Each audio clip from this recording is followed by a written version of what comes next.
Welcome back to M Hood Fishing. Did you hear that? You might not have. Yeah, you're right. As promised, I am in the river eddy that I love, and we are fishing with eel today. Let's go look at our bait. Come on. We are over here just at sunrise. Would have been here a little earlier, but the ferry was running late. There was a little bit of a traffic jam on it. Ran it about 5 minutes later more.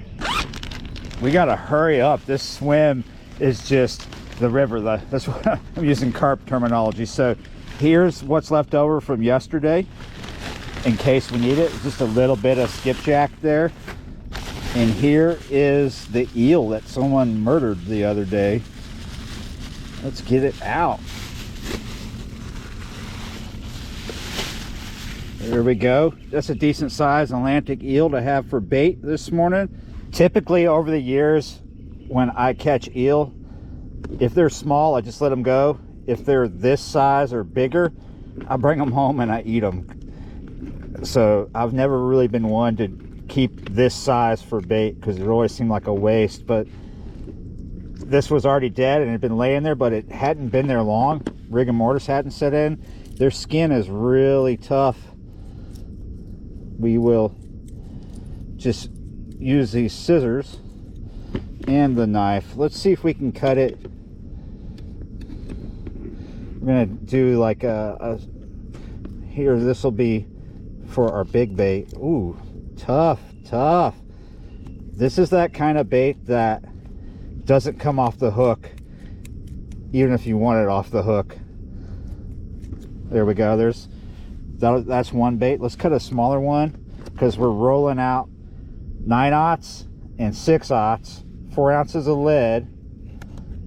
So we'll put out a big bait and a fairly small bait. I have fished things that are similar to this as far as tough skin goes. That would be stingray. Ooh, it smells like catfish bait right now. It don't smell like something I would want to eat, but it's not stinking to high heaven. There we go, 2 baits. We might fish the head later. Here's my 9/0 octopus. Let's see how difficult this is to get the hook on, because it's going to be difficult to get the hook off. Okay, not too much trouble. We'll go with that. People have been asking me to do this for a while, asking me why I don't, and da-da-da-da-da. It apparently is a really good catfish bait, and I believe that. I'll put out the big bait first.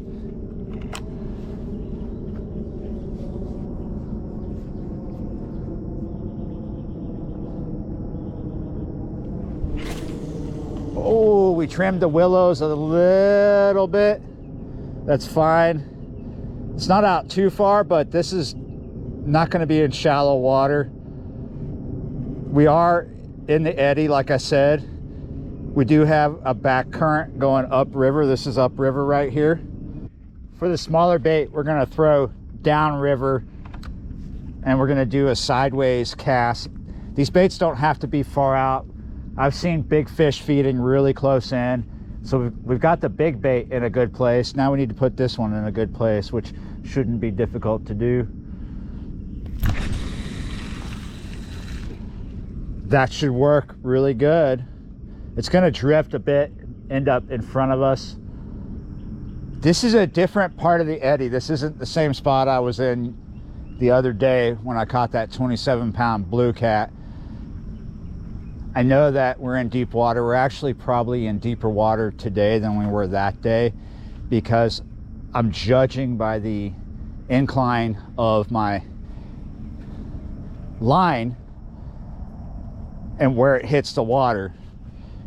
So it's coming down really steep, and you see where this log goes into the water? The line is hitting the water, going into the water just a couple of feet out in front of that. Sun is just above the horizon. I'm coming over here to give you a better idea of how close that drop off is to where we're fishing up on the bank. See, here it is. See where the little part of it goes into the water? just out in front of it is where the line is going in the water. That means our drop off is really close. We're probably in between 20, dare say 50 feet of water. Oh, somebody lost their fashion accessory out here. It's kind of a if I ever want to go out on the town, maybe I could wear these if they're not scratched up too bad. Probably not my style. Put those up there. Maybe somebody sports that style. We'll be helping them out. I have fished this particular spot many times. About 2 winters back, I was here. It may have been the first time I'd fished this spot, and it was going really bad. Very slow day, no bites. And then all of a sudden, rod tip went down. And let me tell you, that was a big fish that day. I think it was like upper 30s, low 40s. I can't remember how big it was. It was huge on a winter day. It was a big fish, an only fish. And I've caught other ones here. I've caught a lot of skipjack and white bass in this area. Still early days. Oh yeah, we're attracting flies where we cut that. So both baits have drifted at an angle to where they started, right? A pretty sharp one. This one, like I said, the little one is in front of us now, and the big one has drifted well over here, but I think that drift is done. We'll just have to wait it out. I haven't seen a bite yet. Haven't been here long. We still have the sun right where it's at. See it peeking through the trees. Oh yeah, that was a cat rolling. Something's messing with the big bait. We're watching the tension build. Something is hitting the big bait. Look at it, taking it down.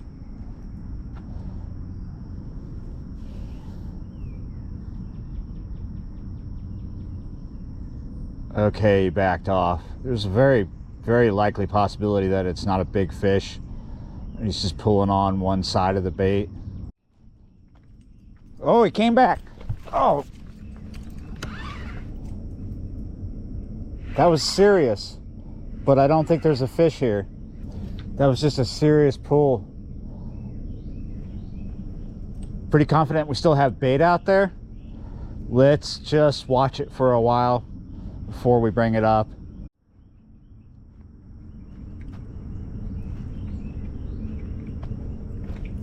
Is this are you serious this time? Bait looks fine. I'm gonna put it right back out there. Okay, that looks good right there. Finally, this spot gives us something worth getting up for, right? Oh yeah.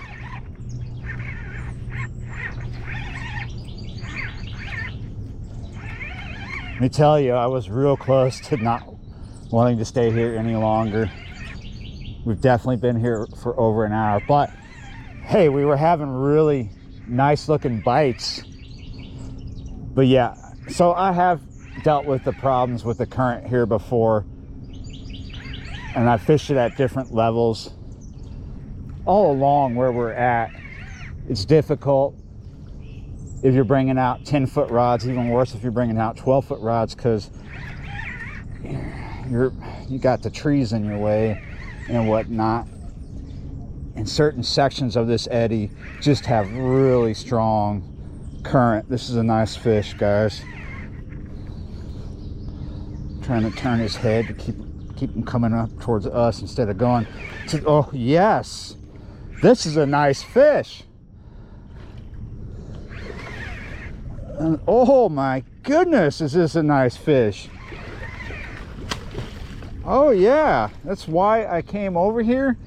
I knew that this would be a good spot because I've caught nice big donkeys here before. This is not like the biggest I've ever caught. However, this is a nice fish. If this is the only fish, that's okay. But we're nowhere near that time I've set for myself, that imaginary time. I may go past it. We're nowhere near it. We have a good amount of time to keep dealing with this spot. Look at that. That is a decent fish for the first fish of the session. Let's get him up and weigh him. He's going to be in between 20 and 30.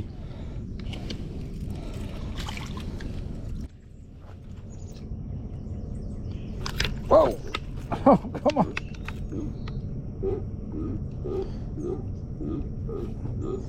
Not bad for the first fish. 25.62. We'll call him a 25 pounder.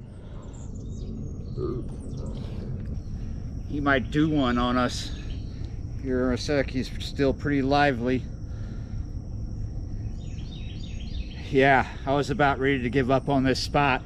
Glad I didn't. This is a nice fish. There's probably more nice ones out there.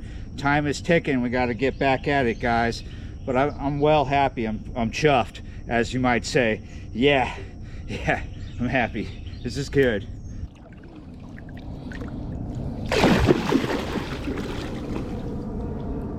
All right, guys, there you have it. Eel catches catfish. I knew it would.